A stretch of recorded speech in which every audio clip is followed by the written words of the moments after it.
اعوذ باللہ من الشیطان الرجیم، بسم اللہ الرحمن الرحیم۔ السلام علیکم ورحمۃ اللہ وبرکاتہ۔ شہ نشین بتشریف فرما حجت الاسلام مولانا اشرف علی گرابی صاحب، میرے بھائی وہ رکن پارلیمان حاجی محمد حنیفہ جان صاحب، مہمان خصوصی جناب مولانا علی حیدر فرشتہ صاحب، جناب مرزا ریاض الحسن افندی MLC صاحب، جناب عباس آغا صاحب، جناب جان بن صابر صاحب، جناب حیدر موسوی صاحب، جناب سہیل حسین صاحب، جناب ہاشم علی مرزا صاحب جو چیئرمین ہیں، نواب میر سعادت علی خان صاحب ڈائریکٹر، اور اس کا آرگنائزر یام شیعہ اسلامک TV چینل ہے، اور شہ نشین تشریف فرما معزز علماء اکرام، معزز حاضرین اکرام، میں سب سے پہلے منتظمین کو مبارکباد دیتا ہوں کہ انہوں نے اس طرح کا 5واں شیعہ نیشنل اسلامک کوئز کمپٹیشن کا انعقاد عمل میں لایا، اور میرا ماننا یہ ہے کہ اس طرح کے کوئز کمپٹیشن سے نوجوان نسل میں ان میں ایک تیاری پیدا ہوتی ہے، ان میں ایک جہتی پیدا ہوتی ہے، اور ان لوگوں کو اس طرح کے کوئز کمپٹیشن میں حصہ لینے سے ان کو اس بات کا فخر محسوس ہوتا ہے کہ وہ مسلمان ہے، ان کا مسلک شیعہ ہے، اور ان کو اپنے مسلک اور اپنے دین کے بارے میں، دین اسلام کے بارے میں معلومات حاصل ہوتی ہیں۔ اور اس طرح کے کوئز کمپٹیشن میں جو ہمارے بیٹیاں اور بیٹے حصہ لیتے ہیں، وہ عمر کے جس حصے میں ہے،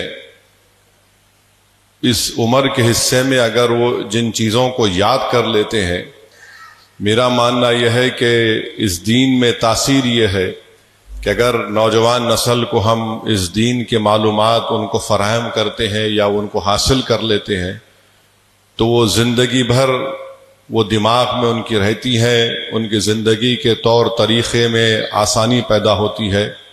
تو میں مبارکباد دیتا ہوں منتظمین کو کہ اس طرح کا ایک کلہن سطح پر انہوں نے ایک تیسرا شیعہ کوئز کمپٹیشن کا انعقاد عمل میں لایا، اور مجھے ابھی جناب عباس صاحب بتا رہے تھے کہ 3000 سے زیادہ نوجوانوں نے، ہماری بیٹے بیٹیوں نے اس میں حصہ لیا۔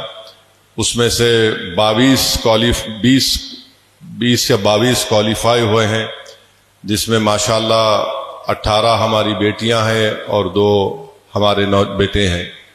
تو میں ان تمام جنہوں نے کوالیفائی کیا ان تمام کو مبارکباد دیتا ہوں۔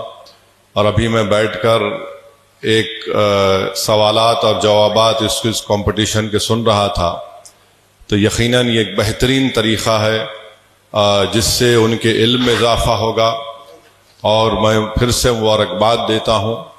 اور یہ بہت ضروری ہے کہ اس دور میں جہاں پر ہمارے نوجوان سب سے پہلے ان کی زندگی میں اگر رکاوٹ پیدا ہوتی ہے تو سیل فون سے، آئی پیڈ سے ہوتی ہے۔ آج افسوس کے ساتھ کہنا پڑتا ہے کہ بہت سے ہمارے گھر میں، ہمارے گھر کے ماحول میں لوگ پڑھنا بھول چکے ہیں۔ آج کتابیں اٹھا کر کوئی پڑھتا نہیں ہے۔ ہر ایک کو یہ شوق ہو گیا ہے کہ وہ یا تو کسی کا ویڈیو سن لیں یا پھر کسی اور چیزوں کا اس کو دیکھتے رہیں، جس سے نہ تو ان کے دین کو فائدہ ہوتا، نہ ان کے ایمان کو فائدہ ہوتا۔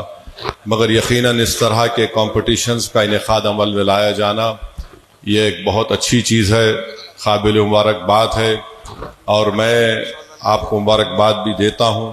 اور آپ جانتے ہیں کہ میں جس جماعت کا سپاہی ہوں، مجلس اتحاد المسلمین، مجلس اتحاد المسلمین ہمیشہ سے یہ کوشش کرتی آئی ہے کہ مسلمانوں میں اتحاد اور اتفاق قائم رہے۔ مجلس اتحاد المسلمین کی ہمیشہ کوشش یہی رہی ہے اور آگے بھی رہے گی کہ ہم اپنے اپنے مسلک پر چلیں، اپنے اپنے فقہ پر چلیں، مگر جہاں پر ہم کو مل کر چلنا ہے وہاں پر ہم تمام کو اپنے ساتھ مل کر چلنا ہے۔ میں جانتا ہوں اس بات کو کہ چاہے شیعہ ہو یا سنی ہو، ان میں بھی ایسے قسم کے لوگ ہیں جن کو ہم شدت پسند کہنا غلط ہے، جو صرف نفاق کی کیفیت پیدا کرنا چاہتے ہیں۔ ان سے ہم کو بچ کے رہنا ہے۔ فقہی اختلافات ہیں، شیعہ ہو یا سنی ہو، اللہ کو ماننے والے ہیں، قرآن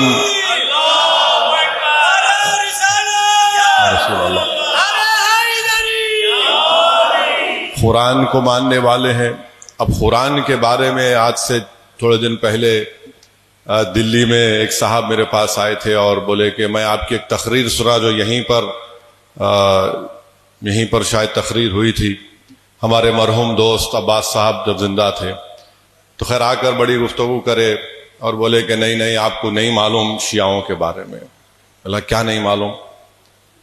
تو بولے نہیں صاحب آپ جاتے ہیں، میلا ایک بات سنیے، آپ کو کیا معلوم ان کے بارے میں؟ تو خیر وہی حماقت پاگل پنے کی بات گفتگو کیے، تو ان کا نام میں لکھ کے رکھا۔ خیر اب بولوں گا تو مشکل ہو جائیں گی، تو خیر میں ان سے قرآن کے بارے میں بات ہو رہی تھی، تو وہ ہمیشہ وہ بولے نہیں وہ 40 سورے ہے۔ میرا کام ہے، کون بولے؟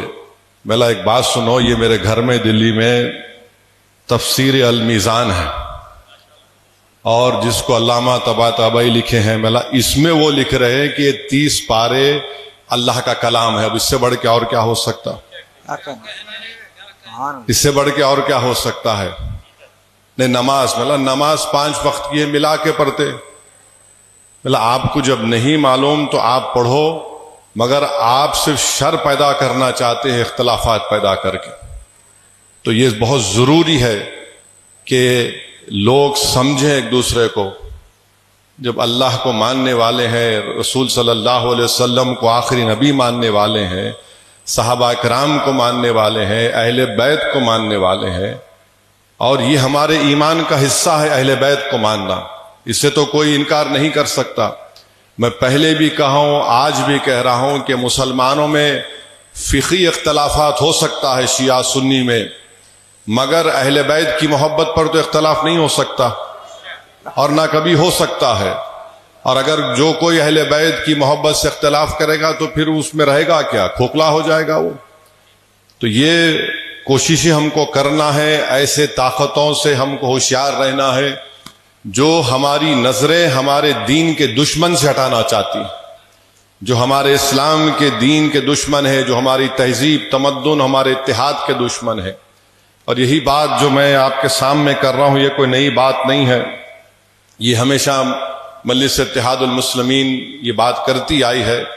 اور میں پھر سے آپ تمام سے اپیل کر رہا ہوں کہ ہندوستان میں اگر آپ دیکھیں گے صحیح معنوں میں کئی مسلم اراکین پارلیمان کامیاب ہوئے، مگر میں یہ بات جناب حنیفہ صاحب کی موجودگی میں کہہ رہا ہوں، جو لداخ سے MP بنے ہیں اور انڈیپینڈنٹ کینڈیڈیٹ تھے، تو اس پوری بھارت کی پارلیمنٹ میں جو 4% مسلمان MP جیت کر آئے، اگر حقیقی معنوں میں جو پورے مسلمانوں کے شیعہ سنی کو ووٹ حاصل کیے، ایک اسد الدین اویسی ہے، دوسرے حنیفہ صاحب ہیں،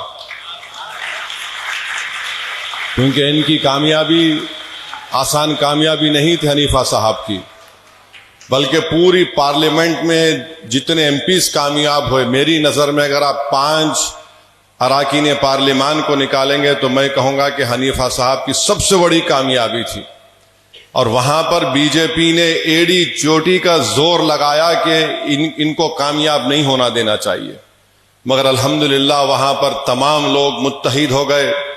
وہاں پر شیعہ کے 2 گروپ تھے، وہ بھی متحد ہو کر، سنی مسلمان بھی جو تھوڑے موٹ ہے وہاں پر، سب متحد ہو کر ایک انڈیپینڈنٹ کینڈیڈیٹ کو پارلیمنٹ کے الیکشن میں کامیاب کرنا، یہ ایک بہت بڑی بات ہے۔ میں ان کو مبارکباد دیتا ہوں، اور ماشاءاللہ سے ان کے پاس ایک تڑپ ہے اپنے پارلیمانی حلقے کے تعلق سے، بڑی کوششیں کرتے ہیں پارلیمنٹ میں، اور ہم بھی حنیفہ صاحب کے ساتھ ہیں۔ میں بھی ان سے بات کر رہا تھا تو بہرحال میرے عزیز دوستوں اور بزرگوں، میری آپ سے اپیل ہے کہ ہم تمام کو اپنے اتحاد کو مضبوط کرنا ہے. یقیناً ہم اپنے اپنے مسلک پر چلیں گے، اس میں کوئی اختلاف نہیں ہے، مگر ہماری نظریں ان سے کبھی ہم نہیں اٹھا سکتے جو ہمارے کھلے دشمن ہیں. مثال کے طور پر وقف کا قانون بنانا چاہتی ہے بی جے پی کی حکومت. اگر خدا نہ خواستہ یہ قانون بنے گا تو نہ سنیوں کے پاس کچھ بچے گا نہ شیعوں کے پاس کچھ بچے گا. ہر چیز حکومت اس کو قبضہ کر لے گی، حاصل کر لے گی. مگر میں آپ کو ذمہ داری کے ساتھ بول رہا ہوں کہ 99% سنی اور شیعہ اس وقف بل کی مخالفت کر رہے ہیں. الحمدللہ مگر 1% ہے جو ابن الوقت ہیں، ان کے لیے ضروری ہے کہ حکومت کو سلام کرنا، نمستے کرنا، جھکنا، خیر کوئی بات نہیں.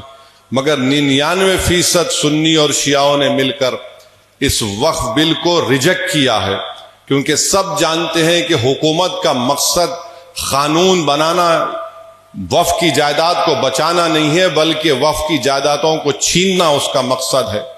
چاہے وہ درگاہ ہو، خانخواہ ہو، یا کوئی چیز بھی ہو، مساجد ہو، چاہے مساجد شیعہ کے ہوں یا سنی کے ہوں. تو یہ حکومت بی جے پی کا مقصد ہے، اور ہم اپنے اتحاد سے انشاءاللہ تعالی ان کو شکست دیں گے. اور مجھے یقین ہے کہ آپ کے اور ہمارے دلوں میں جو اہل بیت کی محبت ہے، جس کے بارے میں حدیث شریف میں آیا کہ اللہ کے رسول صلی اللہ علیہ وسلم نے فرمایا کہ میری آل کشتی نوح کی طرح ہے، جو اس میں سوار ہو گیا وہ بچ گیا، جو نہیں سوار ہو گیا وہ ہلاک ہوا. تو ہم اہل بیت کے ماننے والے ہیں، ہم کو اس بات کا فخر ہے. اور قرآن کریم میں جو اللہ فرمایا کہ وَاعْتَصِمُوا بِحَبْلِ اللَّهِ، امام جعفر الصادق نے اس کی تفسیر میں کہا کہ وہ اللہ کی رسی اہل بیت ہے، تو مسکن کو تھام لو. تو میرے عزیز دوستوں اور بزرگوں، اللہ ہمارے اس اتحاد کو دائم اور قائم رکھے.